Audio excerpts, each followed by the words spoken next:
All right, welcome everyone. Semblance of Sanity. I'm Caleb. I'm Jacob. And we're here for Dr. Stone, Season 4, Episode 20. Okay, we got commandos on the way. Yeah, we got a battle on its way here. Senku and company have a bomb that they've set up to go up in their faces. Right, but we don't actually have it yet because we haven't actually gotten something that works yet. But if we do, you know. Right, but we know that there's something that they had to do to the diamonds in order to set them up so that they could actually be usable, broken, or at the very least scored in some way that they could end up breaking apart in the actual device for the consumption of energy that would be generated from the diamond interacting with the device in some way.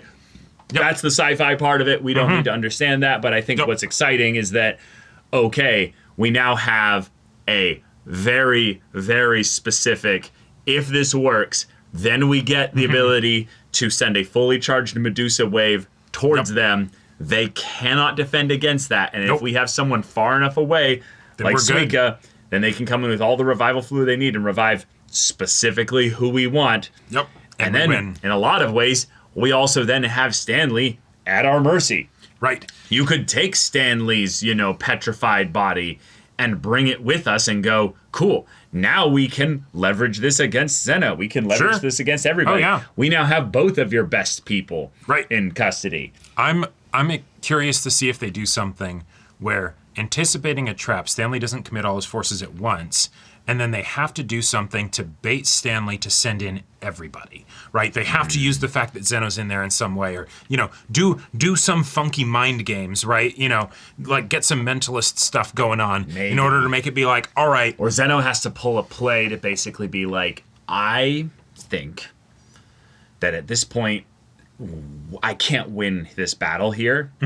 So I'm basically going to have to just guarantee that the way they handle the petrification and, revival fluid stuff is something that I'm a part of. Sure.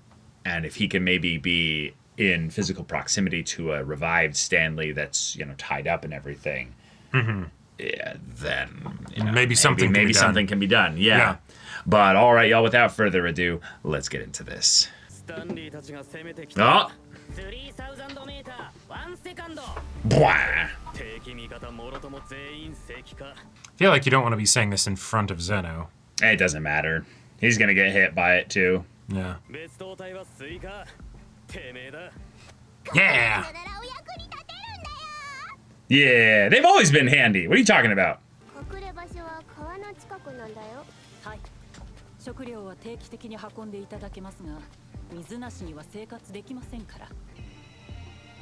They're already here. All right. Straightforward. So then, why worry about that? Just run, away,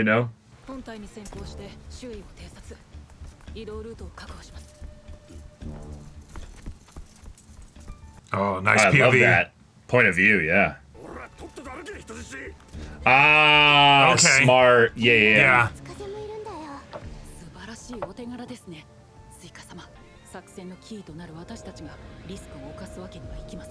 Why are you showing a spider right now? Why are you doing this? Why? Temporarily return. Oh my god, stop it! Stop it! Actually, stop it! Oh my god. And she immediately gets punked. Oh my god. Well, then split up. If you need to go, then Suika, you run. Suika disappears. Oh, because she's stealthy and could theoretically do it and still get away?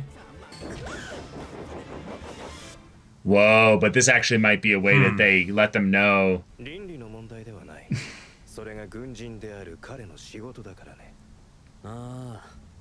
Damn, that's an intense eye from Senku. Yeah.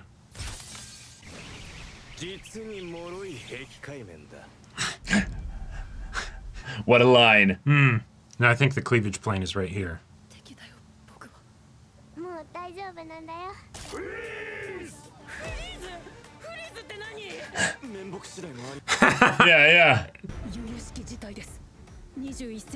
Yeah. Yeah. Yeah.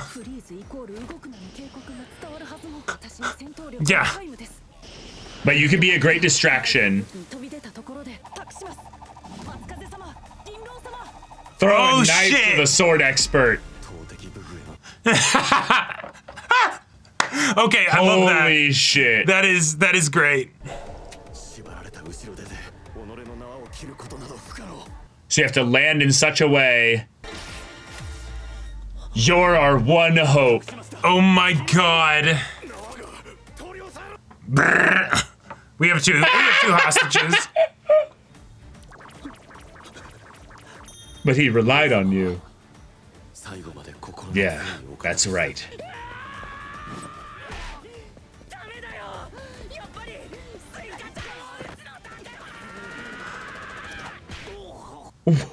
What?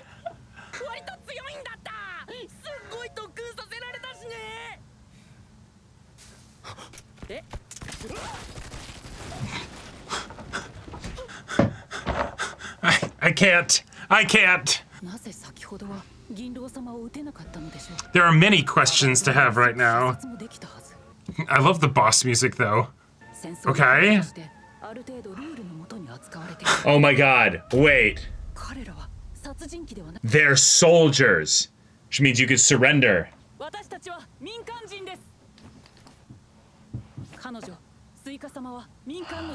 Oh Okay. shit. That's true. That's true. All right. That's okay. true. You'd be committing a war crime. Mm-hmm. Oh, you mean the Geneva Suggestions?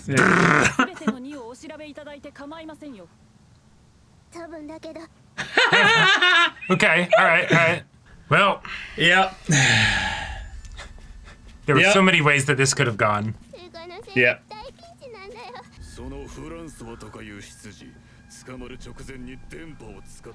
Oh.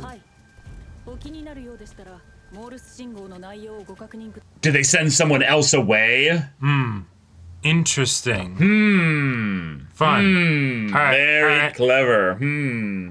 敵に位置を知られるのも厭わず電波を発したということは逆だな。フランソワは俺らに位置を知らず。 Yeah. Perfect. スタンリーたち敵の居場所が。 But the Alright. issue is that you still need to send someone away. You need to send someone away now. Yeah. 敵の居場所っつ最重要情報を押さえとかないと。いやもうどこ？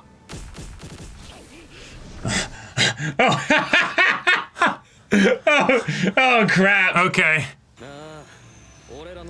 Kohaku slows them down. Sure, if we don't activate it in general, then it doesn't matter Yeah. if they come too quickly, yeah. Also, again, start running. Yeah. Yeah. You guys are literally a trail right back to the base, yeah. Uh-huh. Dang, nice. Cool. Nice. But gamers never look up. I mean, there was one that was looking up, though. Oh, they What? came with her. Okay.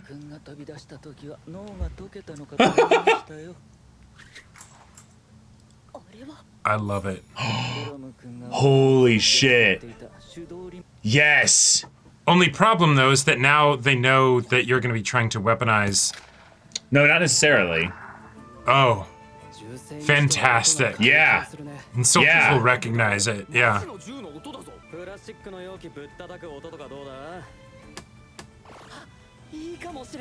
Oh my gosh, sound engineering to make it sound like they're getting Wow. shot at. Uh-huh.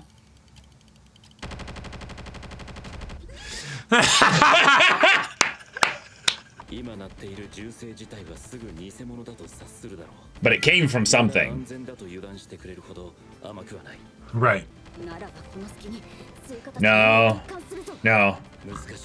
We'll have to take one of them. Yeah, we have to take one of them down. Ooh. Okay. Ooh. Yeah. Maybe huck that spear, Hyoga? Right, because then we could communicate back with base. No problem.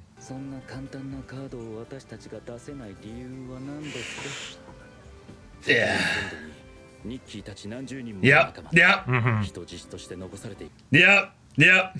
We don't want to turn things into that kind of a situation. Nice. All right, I like that.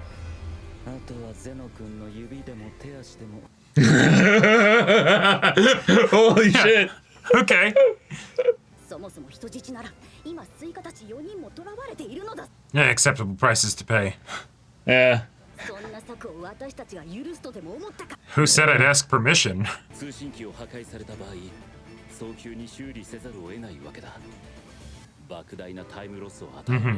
Whoa. Cool. All right. I like this. I feel like I'm being watched. Yeah. Oh, crap!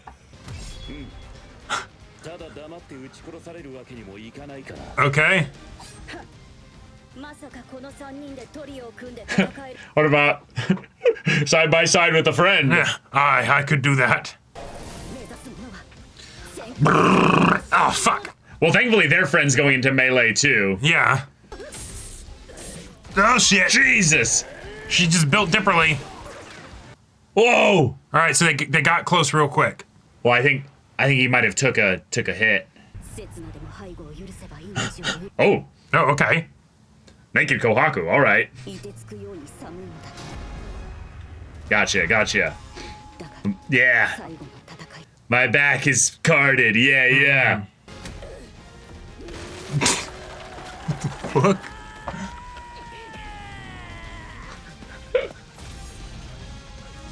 What? Okay. Who is that? Dude's a fan.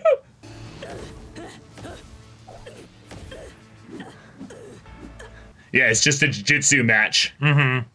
And we're in Brazil! Ah!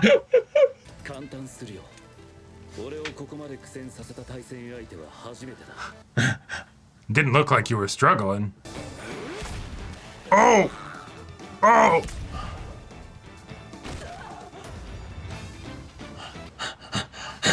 He outstrength the lady who just flipped a Yeah, probably had like 10-foot 60 diameter pounds tree on him too. Like, Yeah. she was huge. Yeah. About time. Well, shit. That's why the episode was called that. Mm-hmm. Oh! Oh, okay, all right. Oh, he's just, yeah, he's dead. He's fucking dead. Oh, that's why they were holding out on us all this time. Okay. He grabs the gun. It's to the side. You've got an opportunity.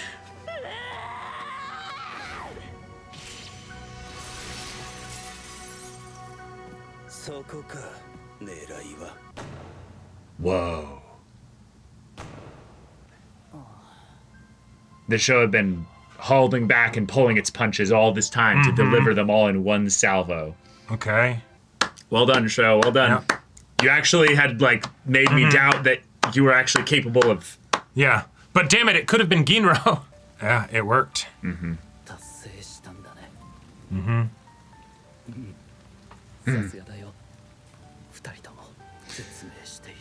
Oh. Okay.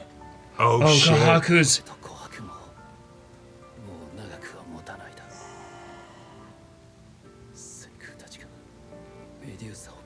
Yeah, they could revive you. They could revive you.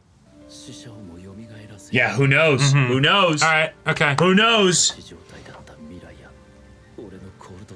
Yeah. Sure. Yeah. Come on, give us a... All right.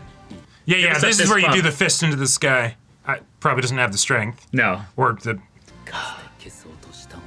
Yeah. Cool. All right. And he's dead.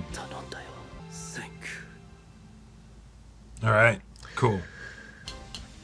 Very fun. Very fun. Our Dr. Stone. Cool. Oh my Cool. god. All right. Wow. Let's go. Let's go. Yeah. Oh All my right. god. Well, they did it. I This gotta is say, what we've been asking for a while. right. but This episode was such a like. Whiplash. Yeah. like. Like we had the dumbest contrived reason for Suika to completely abandon the plan. Ginro somehow takes out 3 U.S. commandos. Right, with a stick. While they just kind of sit there and go, oh my goodness, what is he doing? It's not like we were also trained in, like, hand-to-hand combat or anything, you know? Yeah. And so, all of that. Yeah, you know, told not to harm the hostages, sure. I don't know, just bop, you know? Right. Whatever. But then, but then we go from that to no, we got to go all the way through this. Okay, so all right, we go through the Francois's brilliant thing of like, no, we're civilians. Right. She's also a medical like personnel. We just helped one of your own. So you, by like military law, cannot harm her. Right. And I love it's the, oh sure, cool. Rope them up. They're now our hostages. Right. I don't care, you know, to harm you or what have you. But cool, you just added 2 more hostages to our belt. Right. Okay. Yeah, like that. Okay. That's a level of inconvenience while adding in some fun plausibility and characterization that I do appreciate, even though it's kind of the they got right. Yeah. We contrived this situation to begin with. Yep. And of course it's the one lady that goes and gets bit by the spider. Like, it's not any of the other soldiers. It's like, if she literally tries to do anything, which, by the way, scouting ahead, that's a good idea. Because if, you know, if it was a dude, you know. If it was a guy, then, you know, we wouldn't have as much empathy for, you know, them either. Right. And also, but if it's a sexy girl in a black latex outfit, right, you know, after completely shedding the armor also as well. Right. Because, to say nothing about the fact that, like, they came up the river, you know, and all this stuff. And like, I'm guessing they probably came up with something for being okay out here. No. It's because they were in the river, basically, that kind of stuff wouldn't basically come up. But yes, the Amazon is terrifying. Fine. Thanks for scaring me with my arachnophobia. You really have, like, no place where that is safe. Like, right. It doesn't need to be this kind of a situation here. But you know what? Okay, cool. So this completely ruins everything with the plan here. Yep. I love then this is the, okay, they give us the info to know their location. We know where they are. We know that they're coming here because they've been caught. Right. So at the very least, we know how much time we have. Kohaku panics so much about the way this is going to go that she leaves and goes with both of their best fighters here. Right. This is a very cool, dumb decision by Kohaku in that it's okay, the reason why Kohaku left was because she was scared for Suika's life. Yep. Wonderful. Totally fair. Awesome. Totally fair. If they had given a second to think about this, they would know that this isn't going to solve anything long term. Right. But the idea that we end up coming up with no, we can actually do something here. Because reminder, I think like they do. Right. The reason why they're going to win is not because of their guns. It's going to be the fact that they can communicate back to the U.S. and go, kill the hostages. Kill the hostages if we come under any issues whatsoever. Yep. And so all they have to do is be able to communicate that to the people at the fort and go, we're killing them one every 10 minutes. Yeah, if we don't contact them in the next hour or what have you, or 10 minutes or what have you, another hostage dies or something. Right. Again, even if that's just a threat and they were not actually willing to do it, that would end the fight. Right. Or at the very least, keep them from, you know, maybe firing off their weapon because they hesitate because of maybe some infighting or what have you. Yeah. But if we destroy their radio, then they can't communicate. They have no way to communicate back, which I like it. Now, the thing is, that doesn't necessarily solve the issue that they could also have another thing of, if you lose contact with us main ship, also, you know, send back. But if they can't issue the threat, I guess. But they can't issue the threat, then it doesn't have diplomatic value. I think the big part about this that is tough for me with this episode is we set up a situation that was basically an auto win. And so to bring back the drama again, we went through multiple layers of just bad writing, just really bad writing in order to make this work. And it was so contrived with oh, it's literally the butterfly lands on the thing and topples the whole building, but it's a spider lands on a person.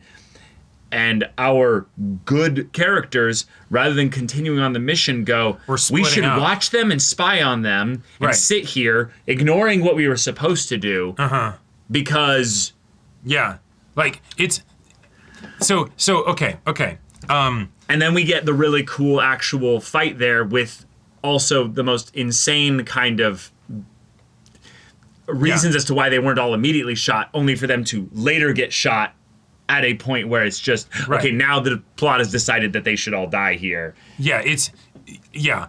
Ginro should be full of holes. Matsukaze probably too. The idea of throwing the paring knife to Matsukaze, I love that. I figured it would be more of something where it's the put it into a situation where Matsukaze will be able to get it without them knowing, you know? And then something can happen later, right? But at the end of the day, what we have here is the good guys had a really good plan that was actually like a smart plan. The bad guys don't know about the fact that they can do all this stuff with petrification devices and stuff, and they still need to get it to work in the first place, right? Right. And instead of then using that as an opportunity to show how badass the enemies are, in that they're like, okay, there's a fort, here's how we're going to basically deal with this situation, right? Because we've been told to not underestimate anything, right? Assume they might have, you know, anti-radar rockets, right? Like, you know, like that kind of bullshit. That would have been a fantastic opportunity to set up and establish how badass these guys are, rather than immediately undercutting them, only to bring it back to status quo of what they were supposed to be from the first place anyways, of, oh, okay, I guess they actually killed people.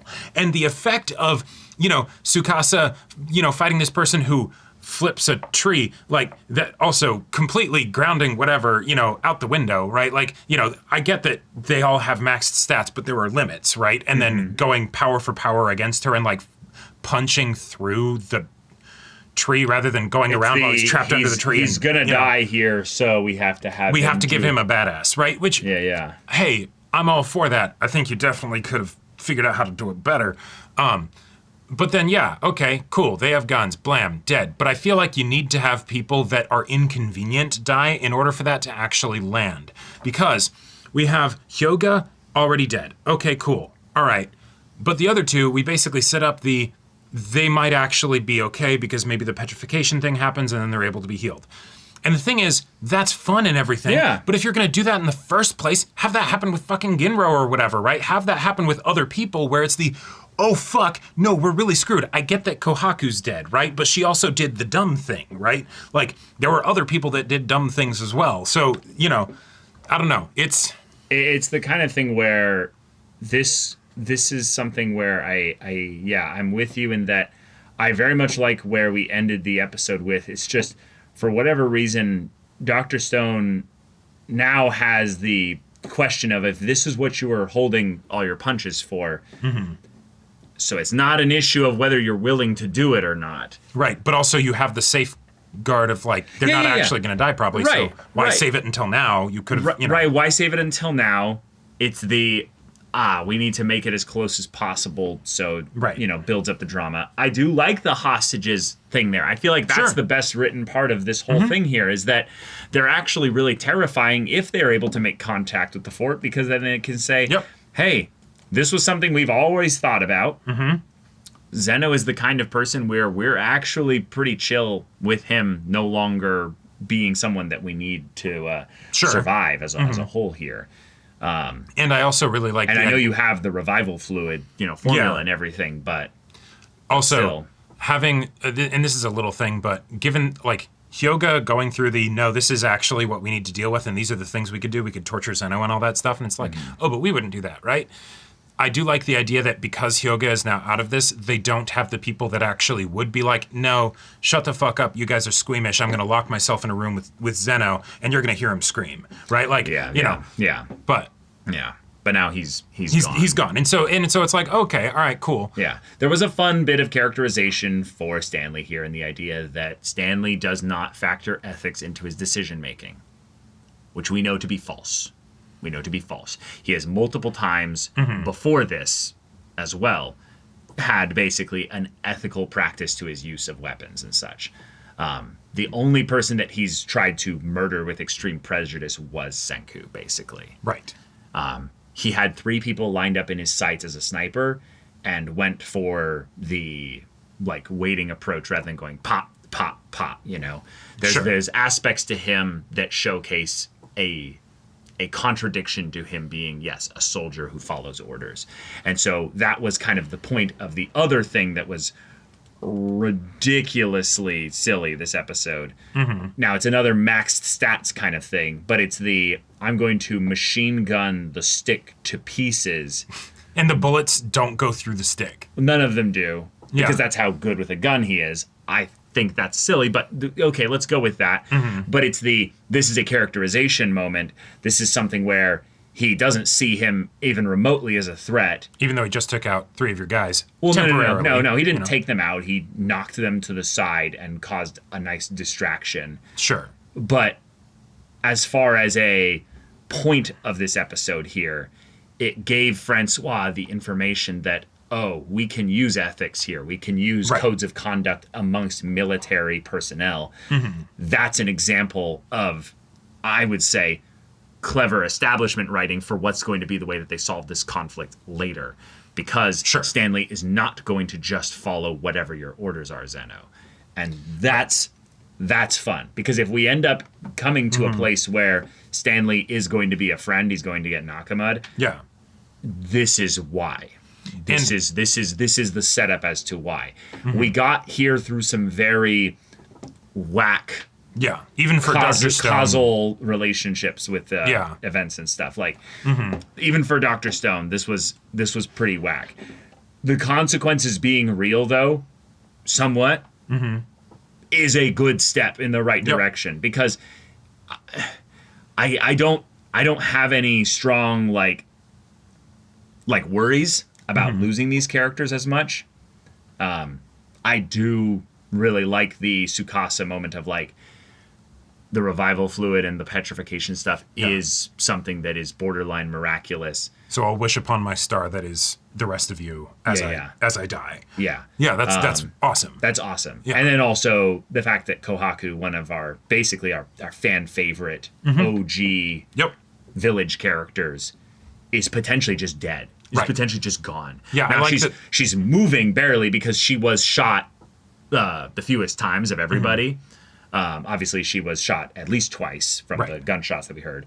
Tsukasa being alive, you could maybe pull that to he's like getting shot kind of just randomly, and so only 1 or 2 of them are really serious shots, you know? Well, or the way I would kind of say it is, he's so built dipperly that the shock doesn't immediately kill him. Right. And so it's my brain is still functioning on the little bits of blood that is left as it's all leaving my body. And so I have these last final thoughts, right? But yeah, now we start the countdown of does the show basically leave the firing to be an hour from now, much later, or just done as okay, we do this. Yeah. Or do we have basically some kind of way to set up an auto dispensing revival mechanism, and we just fire it off now because we know that they're close enough. Sure. And it's oh shoot, we just need to set up something where after 5 minutes, the revival fluid will drop on one of us. That would be a fun escalation thing of oh shit. Someone just died. We can tell from how much shooting just happened that realistically, they are probably dead. Okay, just do the thing now. Just do it now. Yep. And then it's just that would be a fun I don't think that's going to happen. I don't think so either. But I think that would be something because they still need to actually get the thing to work. Right. We still don't have it working here. And so I think it would actually be really fun if we build up the tension even more by a full confirmation that both Tsukasa and Kohaku die. And so it's hey, we'll petrify their bodies. They won't be bleeding anymore. They won't be, going through any more, pain or deterioration of their internals or what have you. Yeah, maybe if you petrify them, it's they are effectively dead, but if you bring them to maximum medical stuff. You could theoretically in the sci-fi future that is post this show's stuff there. You repair the bodies and do one of those they've been dead, but it's only been dead for 2 minutes, so the brain hasn't lost oxygen for too long, and they're able to come back. Yeah, I think that there's a really cool way in which they could effectively be out of the series from here on out. Right, until like the very end. And at the very end, once we've saved the world, basically, we go back and bring back all our dead people. I like that idea. And that's still a fun narrative consequence. But yeah, it's just really hard to take the battle conflicts in this show seriously when it feels like they're handled this badly. Right, and can you imagine what it would have been like if this episode didn't have the super clunky like first half or first 2/3, and then still ended with this? Right. That would have been amazing. You still have the situation where Suika and everyone are basically tearing themselves up inside with not being able to help. Sure. As their friends basically die because they panicked thinking that maybe you guys were taken or something. It's just, oh man. Yeah. But I'm really excited for the group aftermath of this. Yeah, because there's some tough decisions that need to be made post this episode. And now the petrification device really is your only weapon because you don't have any fighters. Nope. Like that's it. Yeah. So how do you literally just have a little bit of time, and that's all you have. How do you even take back the aircraft carrier? If they left two dudes petrification, on it? Basically. Oh, sure, yeah. If you have a petrification device that works. Just log on there. All right, cool. 500 meters, 1 minute. Yeah. Right. Or 10 have someone swim over there and Yeah, you get taiju. Oh, 500 meters, 1 second. Or they just, I'm here to surrender. Oh, okay, we'll take him captive once he's, on solid, deck, right? 500 meters, 1 second. It's in his asshole. And the petrification device is on my cock, Ooh, we want to disarm him, but... Yeah. But Stan's searching out. Oh my God, he's rock hard. He's got two down there to make it, not stand out. Oh my God. But all right, y'all. Thank you so much for watching this episode's reaction and discussion. If you want to see the next episode's reaction and discussion right now, though, go check out the link in the description below for our Patreon and get on early access there. You can watch full-length timer reactions there, and all this comes with Discord access, so you can chat with us in the community there about this show, about anime in general. Also, be sure to check out our Twitch channel, see if any of that interests you. We'll see you there. But until then, we're Semblance of Sanity. I'm Caleb. I'm Jacob. And we'll see you all next time.